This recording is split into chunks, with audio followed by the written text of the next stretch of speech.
The coining of the word photography is usually attributed to a mathematician, astronomer, and an inventor of what we know as the blueprint. And his name is John Herschel. And he coined this phrase in 1839.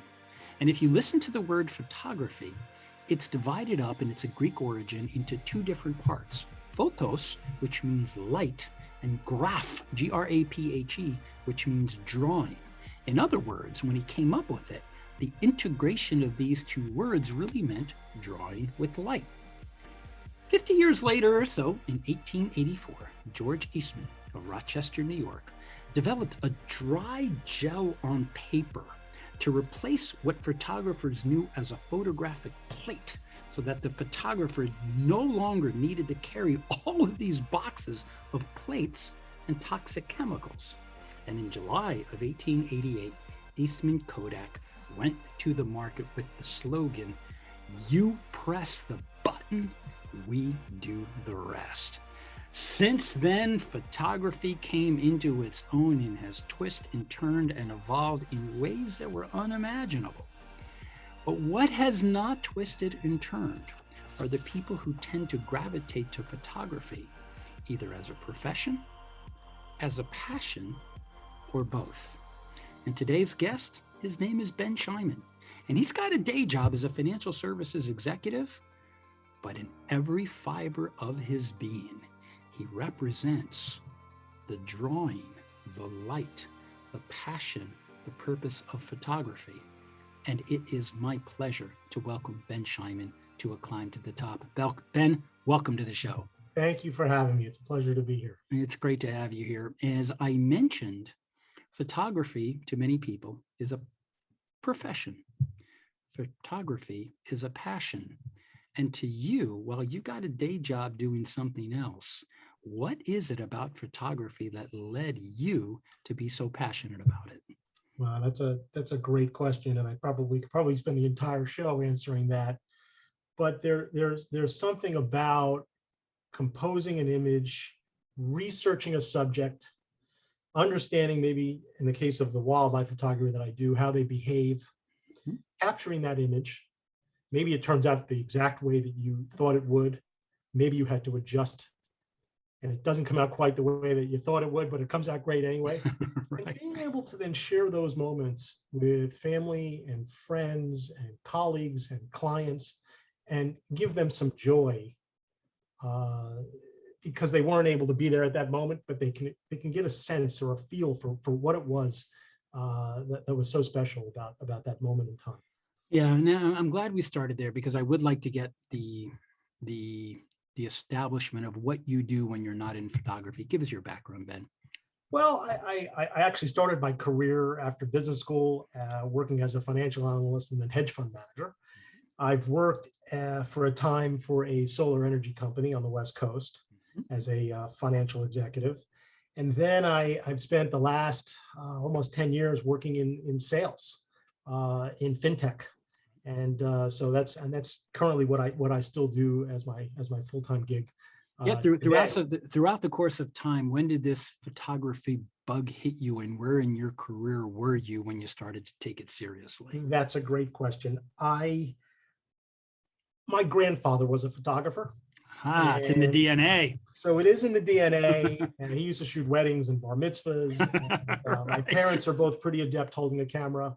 And growing up, I always had a camera in my hand. Whenever we went away on places like vacations or whatever, I had my own little camera. And but it wasn't until I would say 2000, right after 2002, 2003, that I began to take pictures of bands in the city, at jazz clubs, at rock and roll clubs, and I was shooting film at the time, slides, and I really enjoyed that. Those types of photos are very difficult to take, especially when you're not shooting digital, because you get no immediate feedback as to what the image looks like.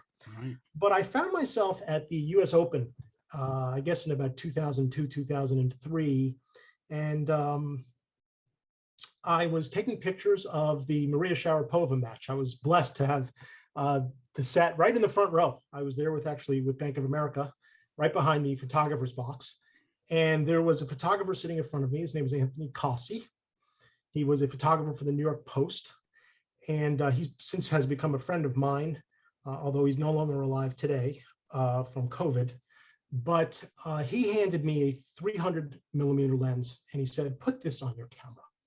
And I did. And I began to look through a lens on my camera, because I was shooting Canon and he shot Canon, so it was compatible, that I had never seen the world like that before. And I fell in love with it immediately. Wow. And that moment changed the way you saw photography. it was at that moment that it changed the way I saw the world. Right. Until you look through a long telephoto lens for the very first time, that's not something that's normal when you look around. Right. So if they say that they call a 50 millimeter lens the normal lens because it sees like the human eye in terms of focal length, 300 millimeters, that's not something you see. That's like looking through a telescope.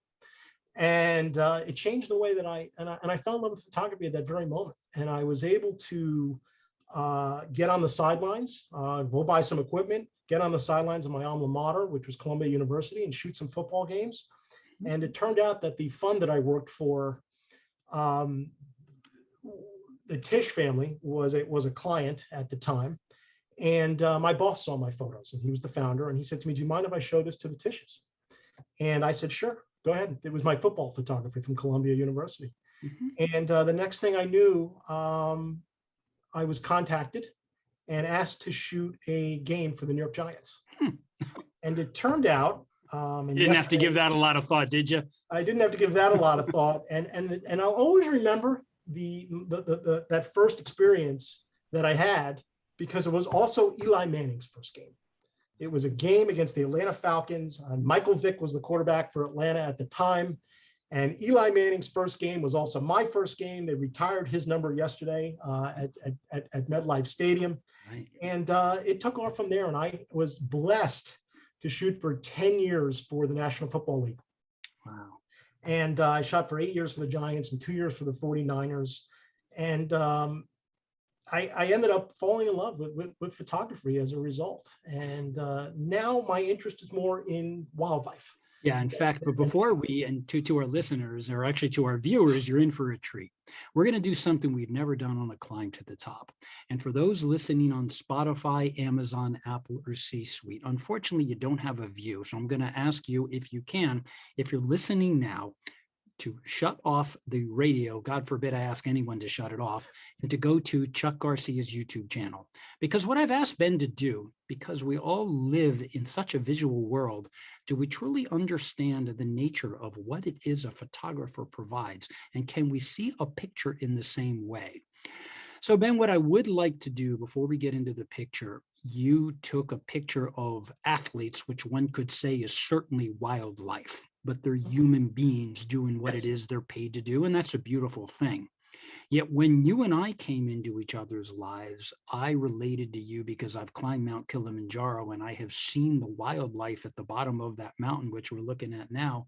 And I was so dumbfounded at the beauty and the quality of those pictures that I'd never quite seen that way. I said, we've got to do something different. So before we get into some of your library, what is it about the wildlife that so captivated you to change focus from professional athletes to the animals? Sure, that's a great question, and I've given a lot of thought to that. You know, why is it that I love this so much?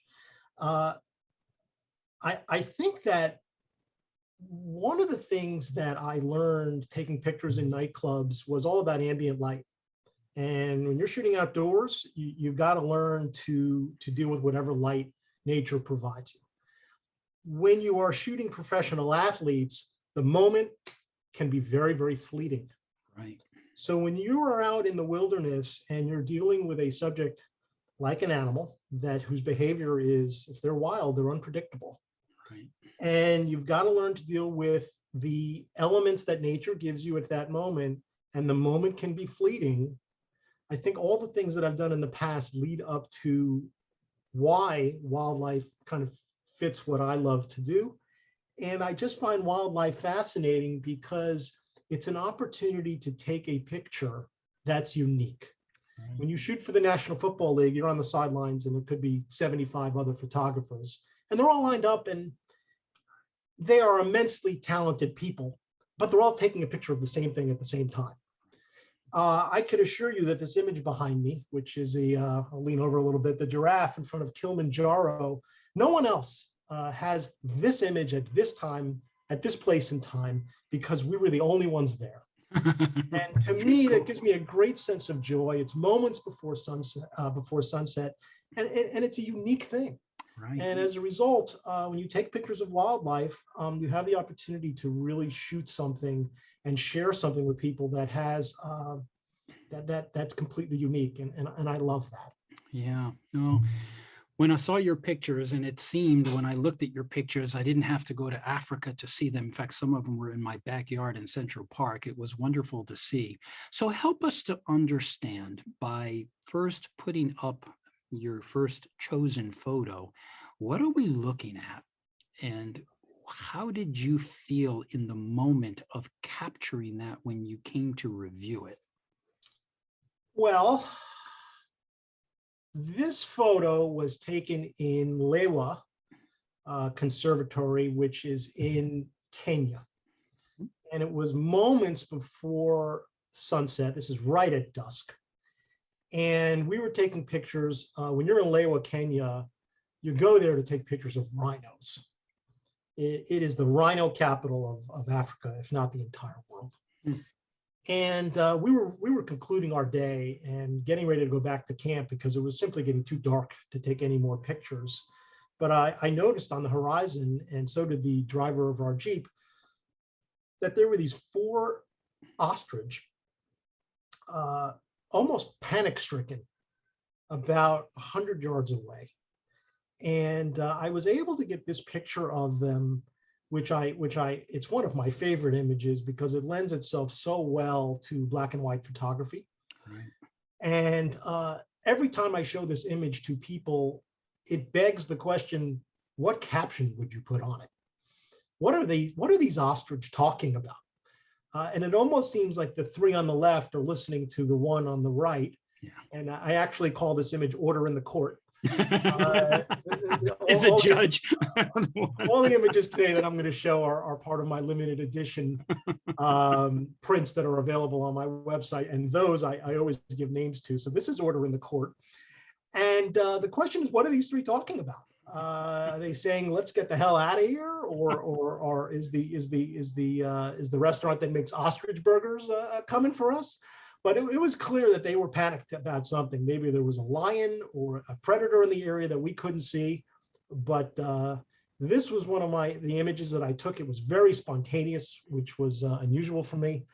Usually I like to think about what I'm doing and playing what I'm doing, but there was no time for that. This was one of those things where you had to get the image immediately and be fast, just like shooting sports maybe. And well, this tells such a beautiful story because when I first looked at it, it reminded me, I have 4 children. And when I think about sometimes, I looked at that ostrich, who is the 3rd from the left, as the mother or the father, whatever it may be. It's as if the 3 are looking for guidance. What do we do now? Right. And you can see all eyes on the matron, the patron, whoever that may be. This is not something that I don't know what other interpretations will be, but this must fuel your love for photography because everybody may see something different. Mm-hmm. Yeah, this is an image where people can definitely see something different. And I remember when I got back to the camp, and I had dinner, and I'm sitting at the bar, and I'm going through some images and having a nice glass of scotch. And I'm going through the images, and the gentleman who was the manager of the entire camp comes up to me, and he's looking over my shoulder, and he says to me, "Put that in black and white." Right. And I did. Huh. And he said to me, "That's something David would have shot." And I know exactly who David is. David is David Yarrow. And to use my name and David Yarrow in the same sentence is like, it's like using a child and a professional athlete in the same sentence. but He's the Michael Jordan of photography. yeah, we had talked about this earlier. Yeah, right. Wayne Gretzky of photography, Right. and the Babe Ruth of wildlife photography, and Right. and all his work is in black and white, and it's so captivating and unique, and tells stories that are so special. And he said to me, "This is an image that David would have shot." And David Yarrow was one of my heroes. I absolutely love his work. I've taken his masterclass, and to think that maybe this is something that can even be in the same sentence as anything that he has ever photographed is extraordinarily humbling. I love this image for that reason. Well, I love that you are including your heroes in one of these, and what a wonderful standard it is to look up to. And so let's see if your next one tells a different story. It does tell a very different story, and the thing about this image, this is a great egret. And if I gave you 20 guesses as to where this image was taken, unless you knew, you wouldn't get it. Because when I tell people that this was taken in Central Park of New York City, New York City, they're floored. Right. But that is, in fact, where it was shot. It was shot over Turtle Pond, and I had gone out for an afternoon with my big lens, and which attracts a ton of attention, and in the park. And I was on my way walking home thinking, wow, I didn't get any photographs today. And I decided to sit down by Turtle Pond, right next to Belvedere's castle. I sat on the east side of the pond on the rocks. And one of the things that caught my attention was there was this beautiful beam of spring light that was cutting across the pond. And you can see it here. And I noticed that there was an egret in the shadows on the far side. And I set my camera hoping that this very white bird was going to fly into the bright light, which cut across the middle of the pond, which would then, if you're exposing for the bird, you throw the background into darkness, is what essentially happens. And I sat there and I said to myself, it's either going to happen or it's not. And it did. And the bird not only came into the light, it flew through the light. And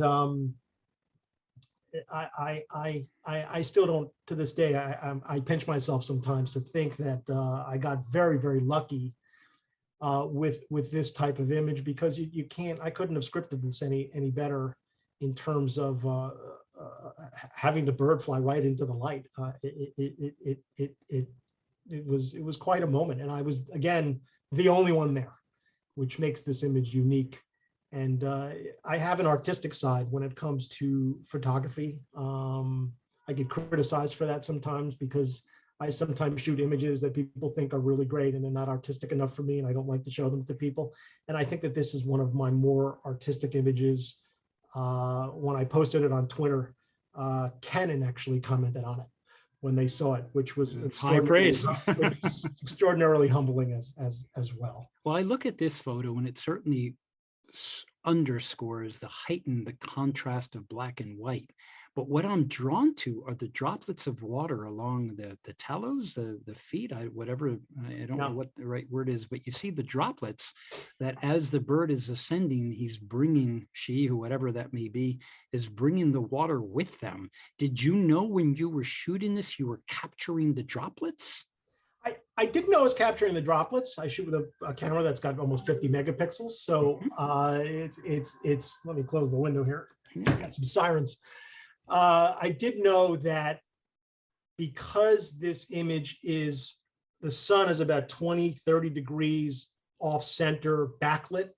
In other words, the sun is behind the bird, right? Believe it or not.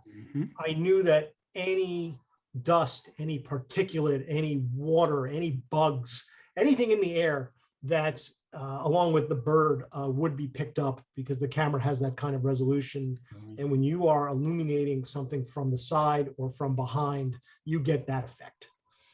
Yeah, it's just beautiful on the wings, the how the wings look different in the shade, or in the way the sun hits the left wing differently than the right wing. I never quite looked at it that way. And then the complete brightness of the tail, is that even whatever, do birds have tails? I'm not sure what that is. Yeah, this bird is the egret is a gorgeous bird, and it's even more gorgeous when it's on full display like this. I have a friend who I've actually played hockey with him for many years. That's how we know one another, who is a videographer for National Geographic and BBC.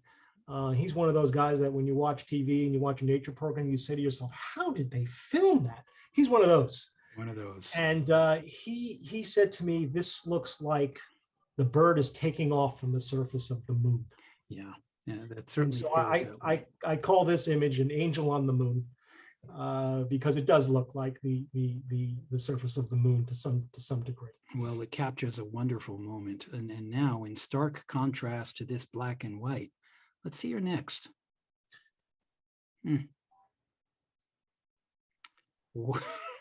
I don't even know what to say here. What's the caption associated with this wonderful bird? This is hawk at first light, and this is a Cooper's hawk, and I took this image on Martin Luther King Day about 2 years ago, I guess in 2020, and it was so bitter cold, Chuck, that I couldn't feel my hands and almost couldn't operate the camera. And this is one of those interesting moments where, I mean, the light is gorgeous because it's literally seconds after sunrise. Well, actually, I should say in sunrise plus enough to get over some of the skyscrapers.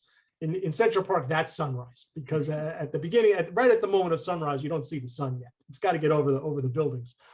So the light is coming on this bird, and it is bitter, bitter cold. And it's on Martin Luther King Day. It's 6 something in the morning, and no one is around. And it's just me and this bird. And I turn around and I see it, and it's 20 feet away from me.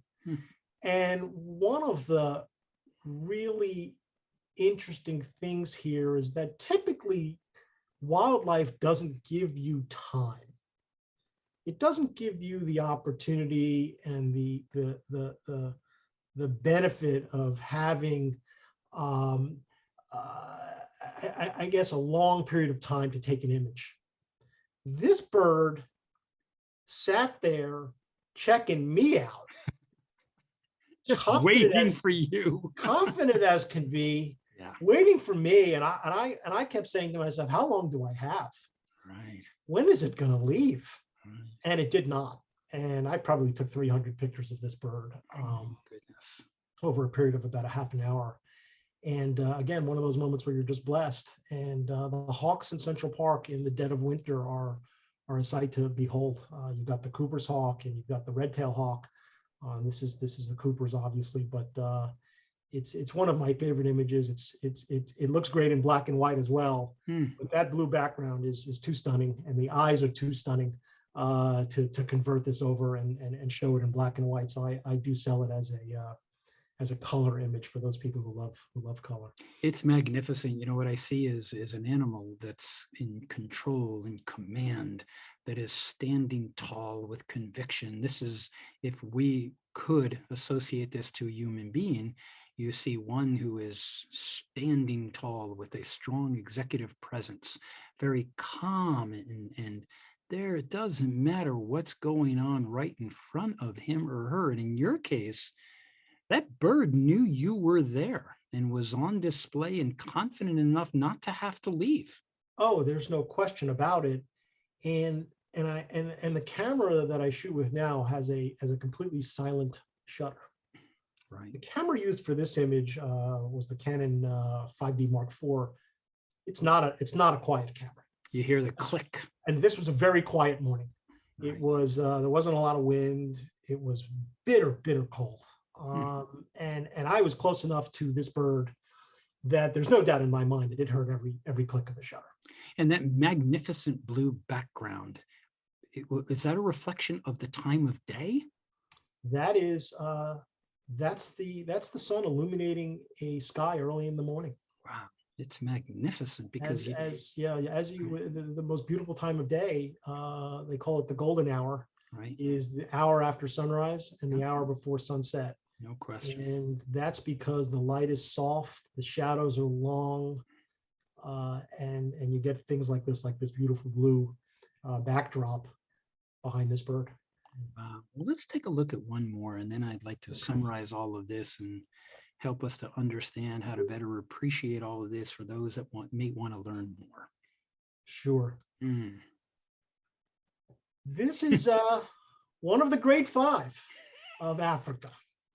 This is the African buffalo.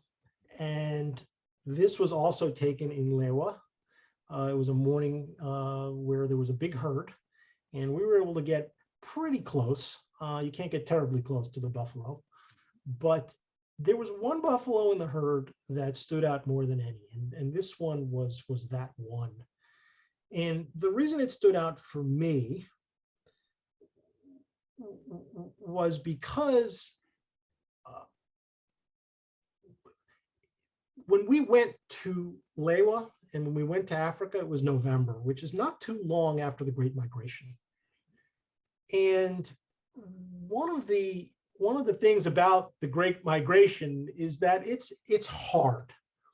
It's hard on the animals. It's not easy. A lot of animals lose their life, and as a result, this animal looked weathered. It looked tired. It's got the mud and the grass, and it looks like it's been through hell to get where it is today. And what was the distance? Probably about 25 yards. And was he or she cognizant of you? When an animal is looking at you like this animal was looking at me as the photographer, there's no question about that in my mind. Right. I always assume that an animal is aware of me. Right. And there's no doubt about that. There were crocodiles nearby, and I'm sure that they were very aware of them as well. Right. But the weathered, almost tarnished look of this animal is why I call it fortitude. That's the name of this image. And well, what we're drawn to, I don't know anyone else, any of our viewers watching, I'm drawn immediately to the eyes. And if you look at the eyes and the horns, there's something like a synchronicity between looking at those eyes and knowing the horns on the extremes, on the right and left. It's one visual palette to me. Such a beautiful thing. Two eyes, horns on each side, two ears. There's just the coupling of the body parts that are all speaking in unison on the body of something that has been through a lot. Right. Yeah, there's a lot of symmetry to the head of this animal, and one of the things that that photographers always think is that if you're going to take a picture of the head of an animal, the eyes better be tack sharp. Right. And they are here, thankfully, or I wouldn't have presented this image. And you can even see the eyelashes. And this is an image that when I sell it on my website, I think it's available as a 36 by 24, which is a pretty sizable image. And it's very sharp, and you can see all these little details in the fur and the grass and the mud. All of those things are evident in the image when it's blown up really large, and it gives this image a lot of texture. Well, the lashes give it such a human element, because when I looked at it, the first thing I was drawn to was the left eye lash. And that lash not only makes this animal humane in a way that we can try to understand what we're looking at, but also there's a sadness in the eyes. And often when we see human beings who are either in tears or they're speaking with their eyes, this buffalo is speaking the same language. There's an old saying in photography that when you shoot in color, you see a person's clothes. And when you shoot in black and white, you see into their soul. And while that quote is about people, it's true for animals as well. Right. And I think that what you're describing is exactly that here. We can see into this animal's soul and into its being. Right. If it was in color, you wouldn't feel that way at all. And that's why, again, this is a black and white image. Well, it's beautiful, Ben, and thank you for sharing. Let's shut off the photography for those that Sure, don't have the luxury of seeing the pictures. sure. Again, this is Chuck Garcia. You're listening to A Climb to the Top Stories of Transformation. We are available on a multitude of radio networks, including C-Suite, Amazon, Apple, Spotify, and of course, our YouTube channel. My guest today is Ben Shyman. Ben is a financial services executive where he has a day job for many years that he does so well. But what we are talking about, as we have with many of our guests, is this other thing that drives a passion and a sense of purpose to bring Ben's work to the world, which is really in the service of others. And when we think about the artwork on our walls and our phones, they didn't get there by accident. So, Ben, as you think about the world going forward and your desire to want to continue to bring your photography to the world, has anything changed from the time that you started taking photographs professionally to what you're looking at in the future as toward how you do this? Yes, there is no doubt about it that the first thing that comes to mind is technology. Mhm. I started taking pictures right at the time when digital began. Mhm. But I would say that technology is not is for me is not what this is all about. It's not about what camera you use or how many frames per second it shoots or how many megapixels it has. For me, it's about composing an image and capturing a moment. And what's changed for me is I believe I've become more skilled with my eyes. And I've also become far more self-critical as to what I'm willing to call an image that kind of meets the cut. So let's bring David Yarrow always says, is this an image that the world needs to see? right. But what you're discussing is the constant reinvention or recalibrating of the standard you bring to this art form. Right. But it seems like the better you get at this art form, the tougher the critic in you begins to emerge. Well, then there's a reason for that. And the reason for that is because of technology. There are more photographers who, well, you can't really see it, but I'm holding up my iPhone. Everyone is a photographer today. You got this, you got. Everyone is a photographer. Parents, my sister, my friends, my wife. And as a result, it becomes harder and harder for people to produce unique professional work that the world needs to see. Right. And as a result, I think that you have to be tougher on yourself. You've got to think more about what you're doing in order to capture an image that is unique and tells a story.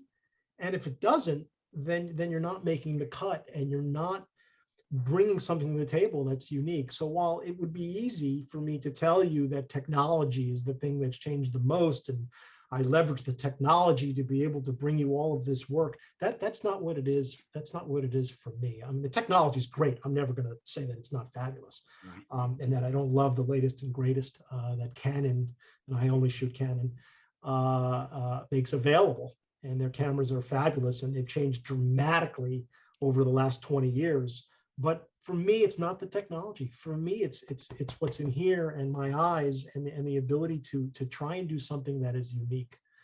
That's what I think it's all about. Well, this is a good way to end it, because what you are bringing, Ben, and I think this cuts across everyone who's been on our show and all of our listeners, whether it's photography, finance, engineering, whatever you may do, what Bren is describing is the beginner's mind, that the expert runs out of options, but the beginner, every time you look at something as if it's new, it's a world of endless possibilities. And when you combine that and you integrate it with the high standard you have for yourself, that discriminating portion becomes those things that the world views as being valuable, which is where you monetize your business. Do I have that right? I think so. Yeah. Yeah. For And sure. Ben, for those, I love your photography. When I saw your Thank you. site, I just couldn't look away.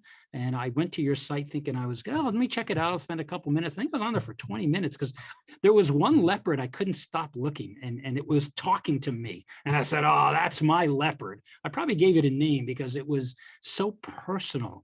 Where do we find Ben Shyman? Yeah, I think it actually may have been the cheetah image. The two.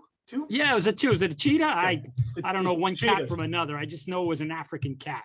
Yeah, those were the cheetahs. They're brothers, and they're sitting together in the Masamara, right at sunset, and they're sitting shoulder to shoulder. And they're magnificent. It was beautiful. Animals. So for those of you that would like to spend a little bit of time just getting lost in this wonderful artwork, where do we find Ben Shyman?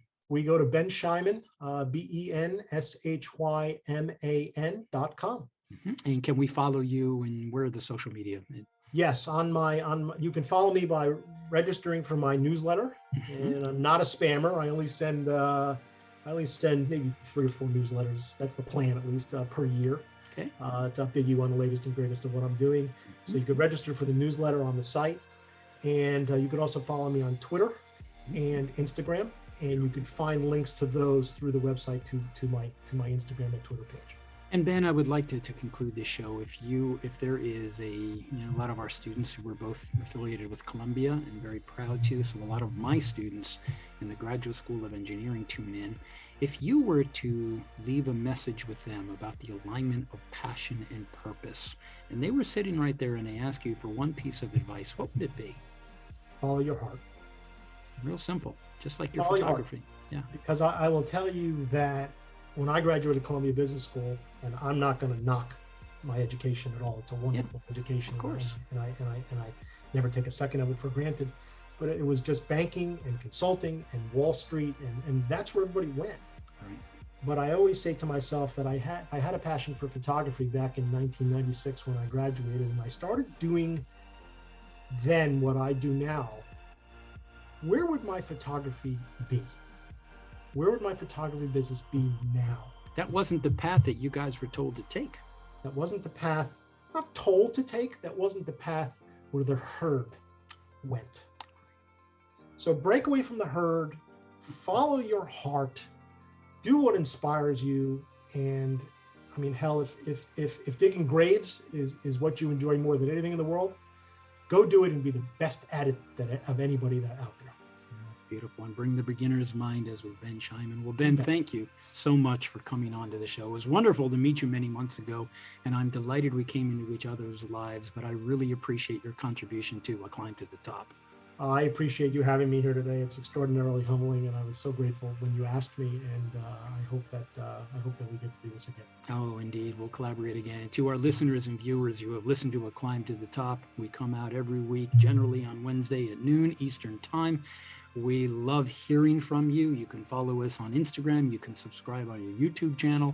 You can hear us on 4 different radio networks. But the most important thing is this is a platform for anyone that has a message to say, of which I so support. So if you would like to come onto the show, or you know someone who does, please, the communication lines are wide open. We are sending a very warm and heartfelt good night. And to Ben Shyman, thank you once again. I look forward to our next collaboration. Thank you so much.